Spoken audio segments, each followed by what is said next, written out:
Buenos días y bendiciones, amados hermanos.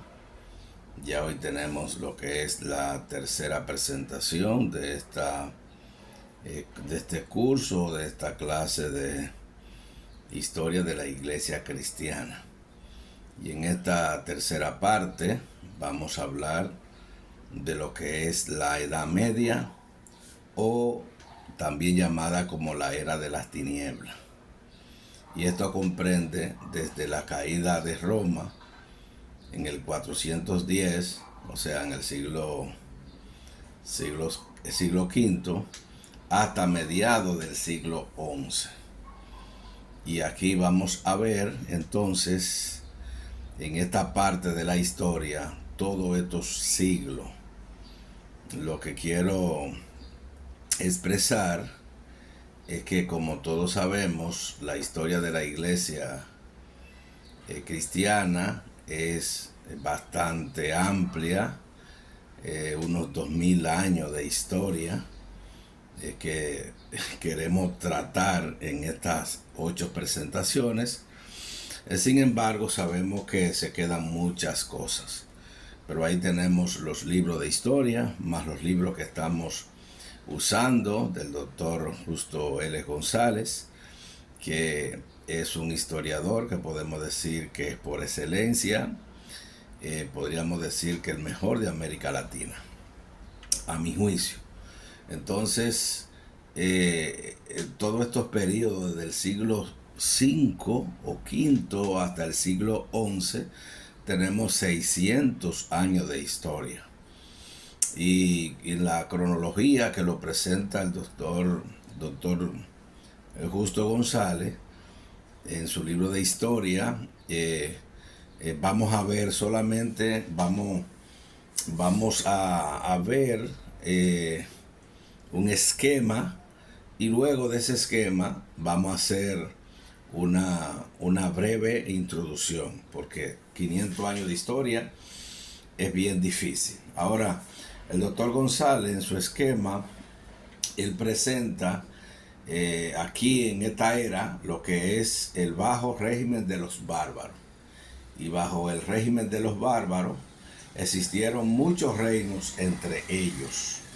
Existieron el reino germánico, como hablábamos la semana pasada, el reino vándalo de África, también en el de visigodo de España, el reino franco de Galia y la isla británica, pero también el reino bárbaro de Italia.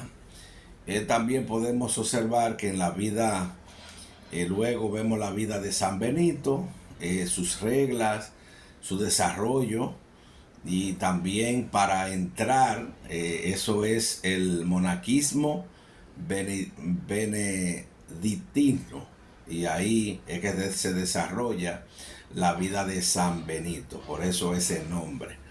Luego le da entrada o le da paso a lo que es el tiempo o la era del papado. En la era del papado podemos observar su origen, el Papa León el Grande, también los sucesores de León, Gregorio el Grande y los sucesores de Gregorio, etc. Todo esto lo vamos a ver de forma muy resumida también en lo que es la iglesia oriental. Aquí podemos ver los primeros 7 concilios, Apolinario y el concilio de Constantinopla, Netorio y el concilio de Éfeso, Eutiques y el concilio de Calcedonia, los 3 capítulos y el segundo concilio de Constantinopla, y también el monoteísmo y el tercer concilio de Constantinopla. Y ahí podríamos ver también la cuestión de las imágenes y el segundo concilio de Nicea, que lo tuvimos viendo la semana pasada. También en este esquema o bosquejo está lo que es la iglesia disidente, el netorianismo en Persia, los monofistas en Armenia, los monofistas también en Etiopía y en Egipto y Siria, etc. Y luego entró lo que es en este periodo la era de los árabes. Ahí entró en escena Mahoma y vino también la conquista de los califas. y bajo el régimen carolingio podemos ver a Carlomagno, a los sucesores de él, el sistema feudal que él trajo y las actividades teológicas. Pero después de esto entra en escena lo que es la Iglesia Oriental. Después de la conquista árabe vinieron la expansión del cristianismo bizantino y las relaciones con Roma. Y antes del alba, que la noche oscureciera, vinieron los normandos y los vikingos, también los magiares y los húngaros, y la decadencia, vino entonces la decadencia del papado. Nos tomamos este tiempo para presentar el esquema porque es bastante amplio esta parte de la historia y presentar 2000 años de historia en 8 presentaciones, todos sabemos que debemos hacerlo de una manera resumida. Entonces iniciamos lo que es esta tercera parte o tercera presentación de lo que es la Edad Media o la Era de la Tiniebla. Y decíamos ahorita que es desde la caída de Roma, 410, hasta los mediados del siglo XI. Y durante su edad de oro, el Imperio Romano incluía toda la tierra al sur del Danubio y también al oeste del Rin. Y en Gran Bretaña llegaba aproximadamente hasta la frontera entre Inglaterra y Escocia. Pero a mediados del siglo IV comenzó una serie de invasiones en la que los pueblos germánicos que hasta ahora o hasta entonces habían estado al este del Rin, ellos penetraron el territorio romano, saqueando las ciudades y por fin establecieron su propio reino dentro de él. El índice más dramático de lo que estaba sucediendo fue la toma de Roma por los visigodos en el año 410. Los romanos llamaban bárbaros a todos los pueblos que no hablaban el latín o el griego. La mayoría de tales bárbaros al este del Rin y al norte del Danubio eran pueblos germánicos que se habían asentado en esa tierra largos tiempos atrás y que poco a poco habían visto el poder romano acercarse cada día más. Tal era el caso en que ya en tiempo de Marcos Aurelio, en el siglo II, pero en el cuarto fue como si un dique se desplomara y los pueblos germánicos entraron en el imperio como una vasta inundación.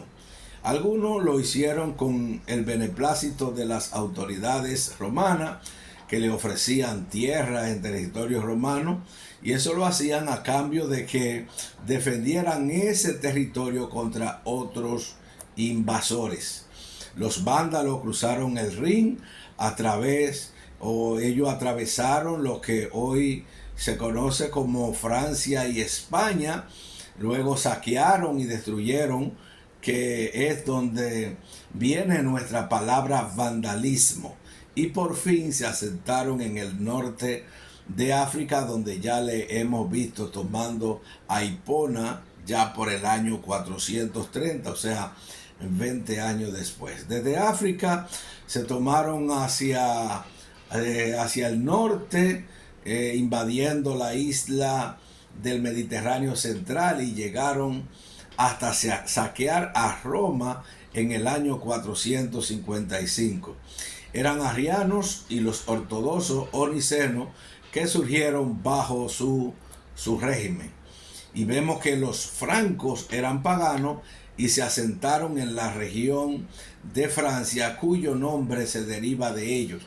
Aunque al principio eran varias tribus, también habían los clanes independientes, y poco a poco se fueron uniendo entre sí. Bajo el régimen de carolingios, ellos llegarían a ser una fuerza dominante en toda la región, de modo que su rey Carlos Magno fue coronado emperador del occidente en el año 800. Los anglos y sajones eran procedentes de lo que hoy son Dinamarca y los territorios circundantes. Se establecieron al sur de Gran Bretaña, donde fundaron lo que eran los 7 reinos de los cuales surgía la Inglaterra moderna. Algunos de estos pueblos eran paganos, otros habían hechos arrianos antes de invadir el imperio. De modo que por primera vez en el mundo latino el arrianismo se presentó con gran fuerza. Pero poco a poco los conquistadores fueron aceptando la religión de los conquistados, de modo que tanto los paganos como los arrianos se hicieron católicos, es decir, se hicieron ortodoxos. La conversión de los pueblos germánicos fue lenta, pero también podemos decir que fue segura. Después de todos estos pueblos se habían asentado en territorio romano, porque ambicionaban no solamente su riqueza, sino también los adelantos que tenía su civilización. Por ello, muchos de los conquistadores, ellos estaban dispuestos a aprender de los conquistados. Y poco a poco, los que eran paganos se hicieron cristianos y los que eran arrianos se volvieron ortodoxos. Y uno de los principales hitos en ese proceso fue la conversión y bautismo del rey franco Clodoveo, que eso fue en el año 496. Siguiendo el ejemplo de su rey, casi todos los francos se convirtieron, puesto que el poderío franco iba en aumento. Esto contribuyó mejor dicho, a la conversión de los pueblos vecinos. Y en el año 589, el rey visigodo Recaredo de España abandonó el arrianismo y se proclamó ortodoxo católico. A partir de entonces, los arrianos serían cada vez menos hasta que acabarían de desaparecer. Unos años más tarde, ya en el 597, Agustín de Canterbury, él llegó al reino de Kent, en Inglaterra, enviado por el Papa Gregorio el Grande. Así comenzó un largo y complicado proceso que resultó en la conversión de los anglos y los sajones. En resumen, en poco más de 200 años, casi todos los pueblos que habían sido paganos se declararon cristianos y casi todos los que habían sido arrianos se convirtieron en ortodoxos. Ese resumen, para pasar entonces a lo que son las letras, los estudios, prácticamente en ese tiempo desaparecieron. El orden civil peligraba constantemente. En esa situación, la iglesia fue una institución que conservó los conocimientos y la antigüedad, y que la iglesia proveyó cierta medida de orden social, también de orden político. Y durante todo ese periodo hubo pocos pensadores originales. El caos era tal que la tarea más urgente era conservar los conocimientos de la antigüedad. Más tarde, o más bien después, para lo que era buscar a otros nuevos, otro nuevo conocimiento.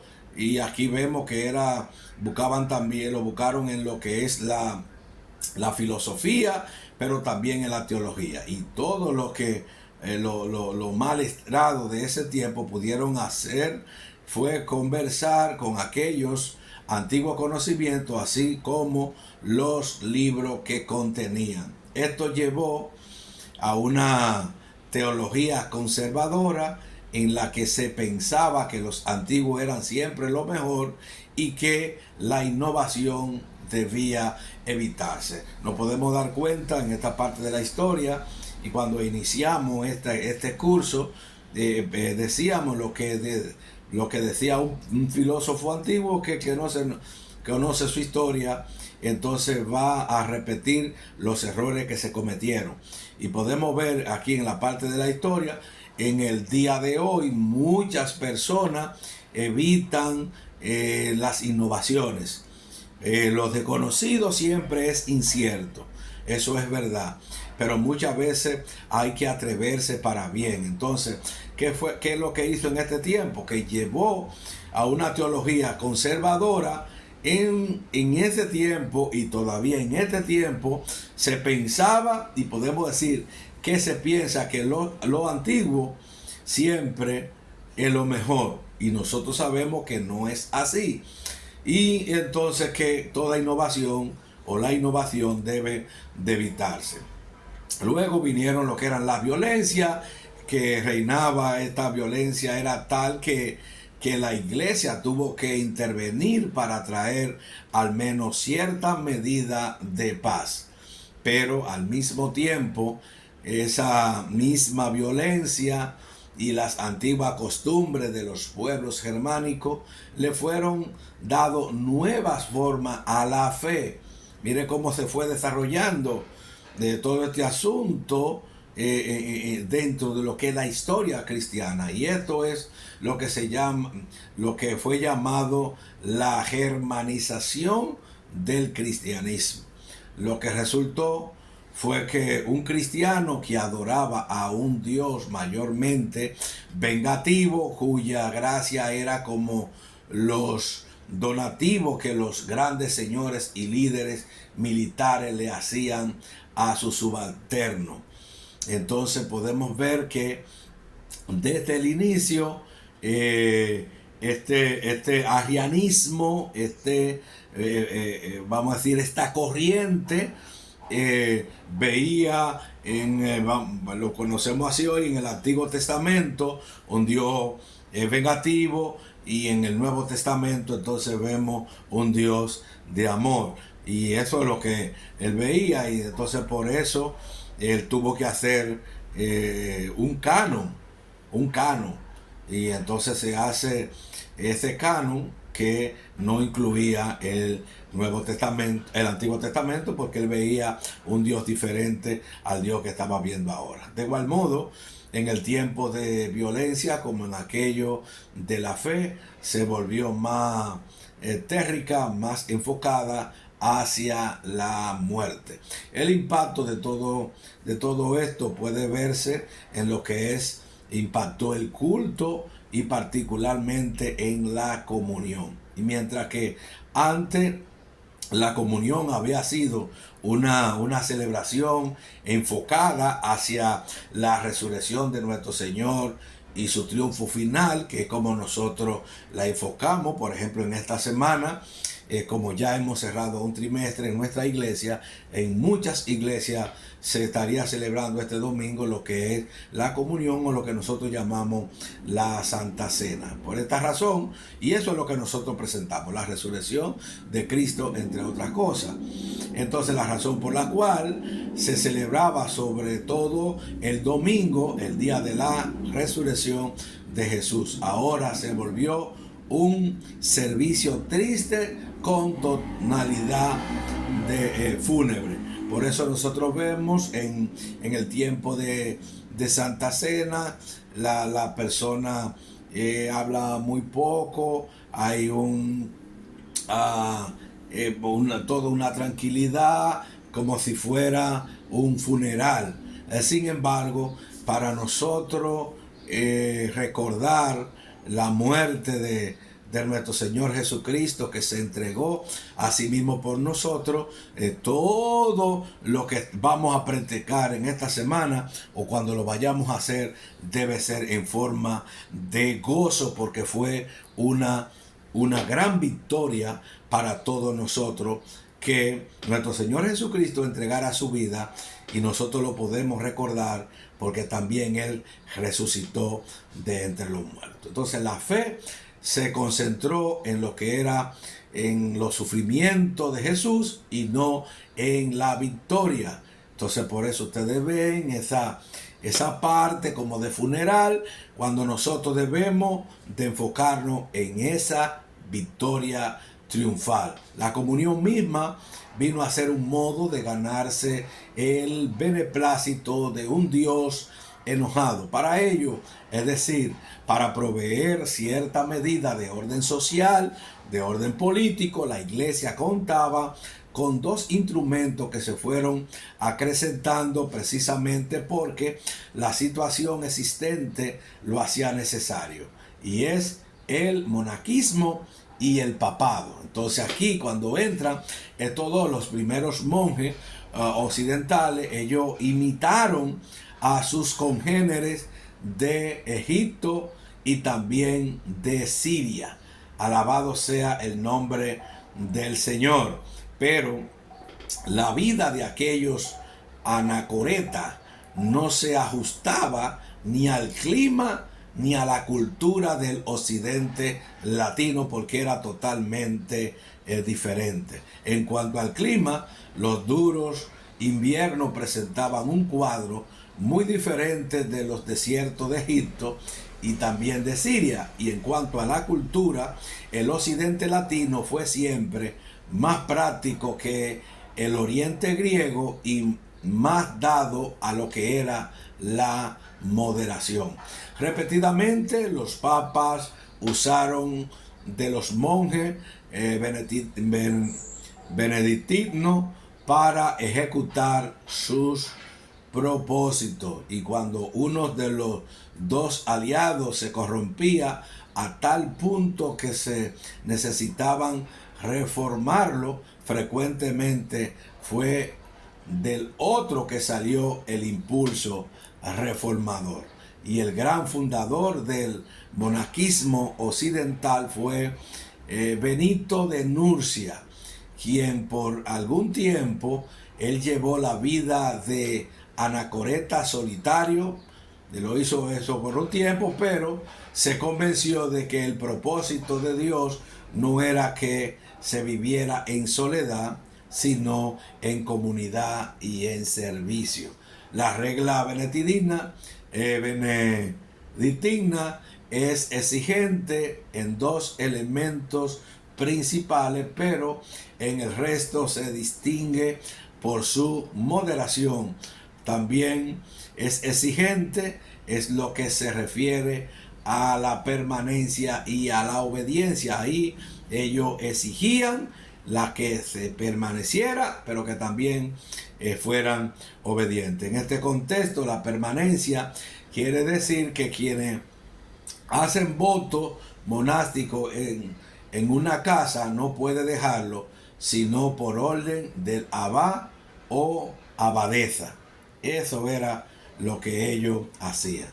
Por lo demás, la regla es bastante moderada, pues el propósito del monaquismo benedictino no es castigar al cuerpo, sino capacitarlo para el servicio de Dios. Así, por ejemplo, aunque normalmente los monjes ellos no comían carne, si se le daba a los débiles, los enfermos y también a los ancianos. Pero sí había algún monje que no actúa como es debido, entonces a ese monje se le amonestaba varias veces antes de acudir a lo que era el castigo físico.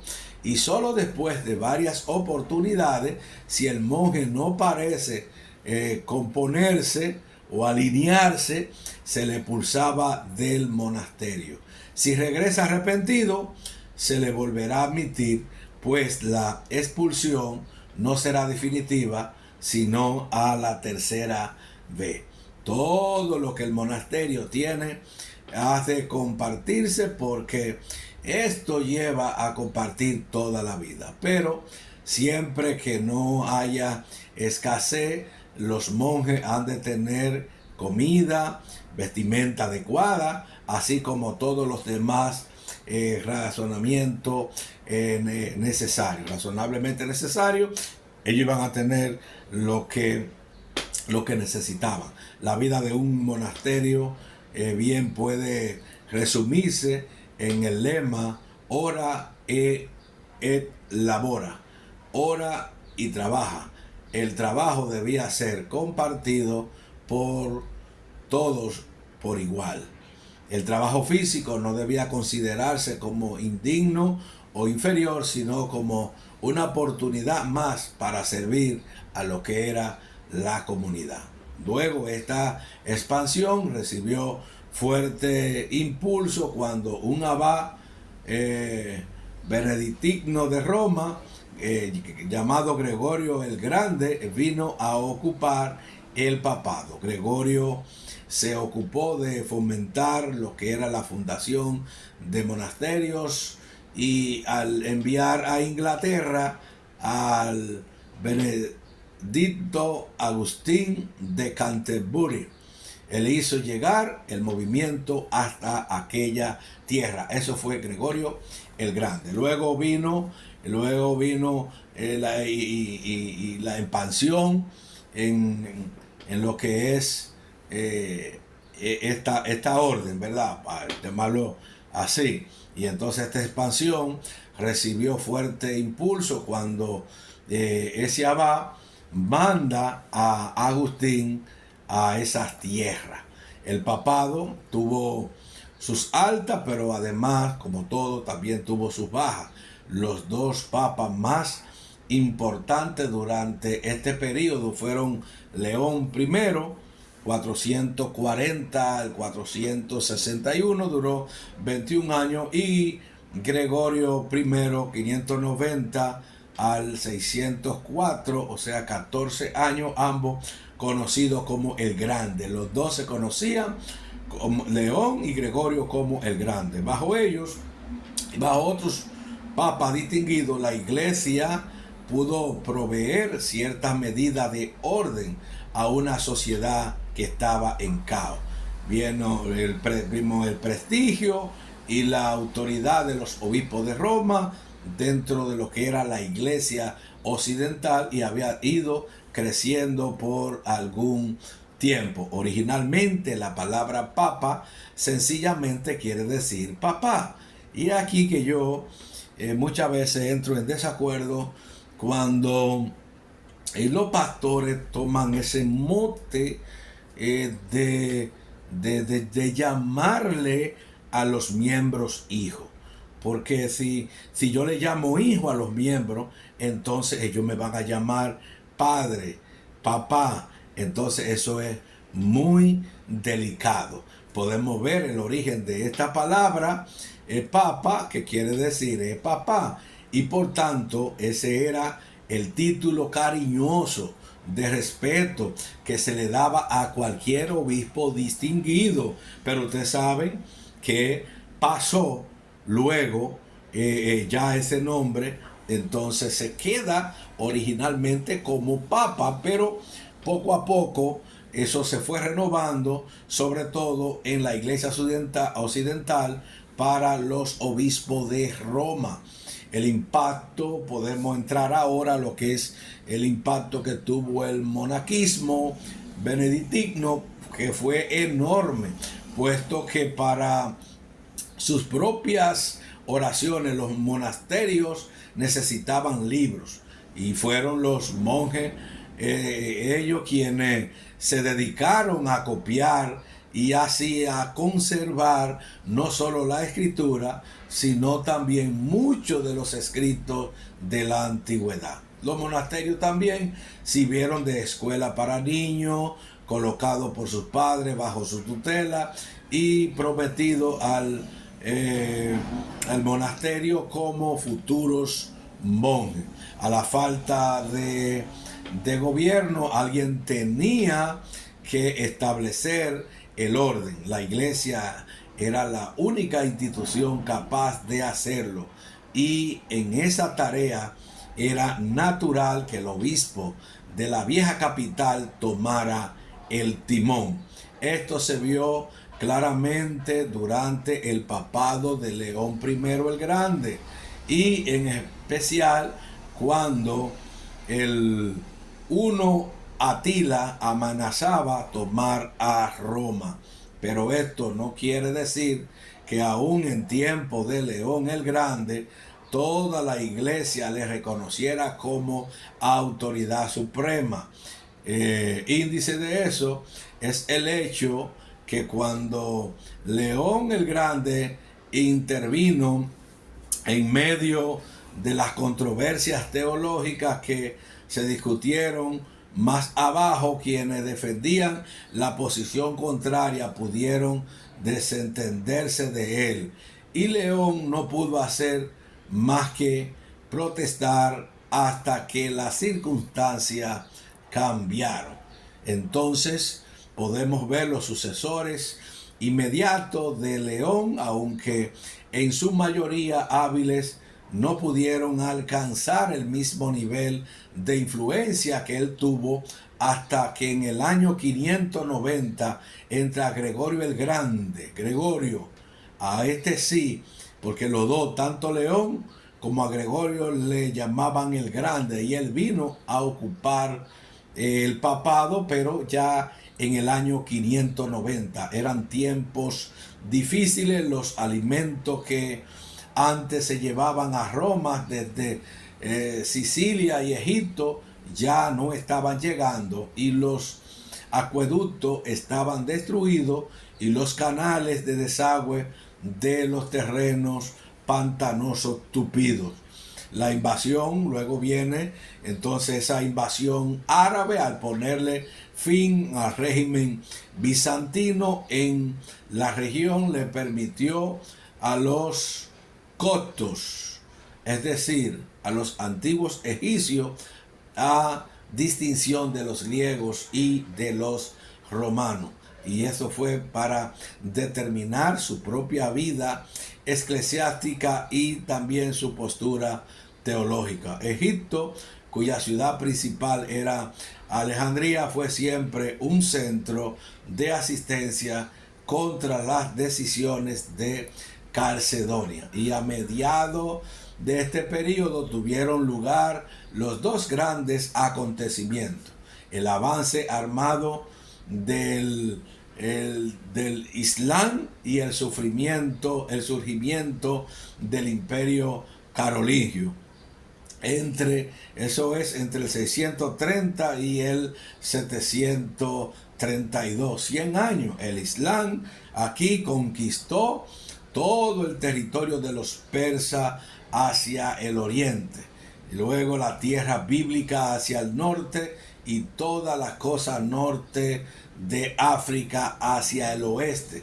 Y en el año 711 los musulmanes cruzaron el estrecho de Gibraltar y aquí conquistaron España y continuaron avanzando hasta que por fin se le detuvo en la batalla de Tours en el año 732. Apenas comenzaba la Europa occidental a salir de sus dificultades causadas por las invasiones germánicas, cuando surgió otra amenaza inesperada. En un oscuro rincón de Arabia, un mercader de nombre Mahoma tuvo una visión que le dio origen a un movimiento religioso que primero unificó a las dispersas tribus árabes y luego se lanzó a la conquista del mundo, no solamente a toda esa zona, sino ahora Mahoma quería conquistar el mundo. Los musulmanes cuentan el nacimiento de su religión en el año 622, y Mahoma tardó 8 años en tomar la ciudad de la Meca, y de Marruecos en el año 711 pasaron de aquí. Entonces ellos pasaron a España, donde rápidamente vencieron a los godos y se apoderaron de casi toda la península. Ellos cruzaron entonces lo que es los Pirineos y se adelantaron en un territorio franco, con lo cual se acercaban al corazón mismo de Europa. Pero en el año 732, en la batalla que mencionaba ahorita, la batalla de Poitiers o de Tours, los ejércitos francos al mando estaba Carlos Martel, por fin detuvieron su avance. Y Carlos Martel, el líder franco que detuvo el avance del Islam porque estaba tomando demasiado auge en la batalla de Poitiers, no era rey de los francos, sino mayordomo de palacio. Pero en realidad era él quien gobernaba, pues la dinastía reinante de los meroveos, descendiente de Clodoveo, se habían vuelto débil y maleable. Por eso él tomó el control. Y en el año 752, Pipino, hijo de Carlos Martel, dispuso el último rey meroveo y fue coronado por orden del Papa. Por fin, en el año 800, uno de los hijos de Pipino, conocido como Carlos Magno, es decir, Carlos el Grande, fue coronado emperador por el Papa León III. Y durante el reinado de Carlos Magno y por un breve periodo tras su muerte se produjo el renacimiento intelectual. Carlomagno hizo venir al erudito Alcuino de York para que reorganizara lo que era la educación, y al español Teodulfo para que fuera obispo de Orleans y comenzara a reformar la iglesia contra la corrupción, pero además a reformarla contra la ignorancia, porque la ignorancia también debió ser reformada. Y esas concesiones de tierra al principio, que eran personales, pronto se volvieron hereditarias, y así se creó una clase aristocrática poseedora de tierra, y entonces le llamaban los señores feudales, y otras clases de siervos cada vez más atados a la tierra en que habían nacido, como si fueran propiedad del dueño de la tierra. Este orden social se conoce como el orden feudalismo.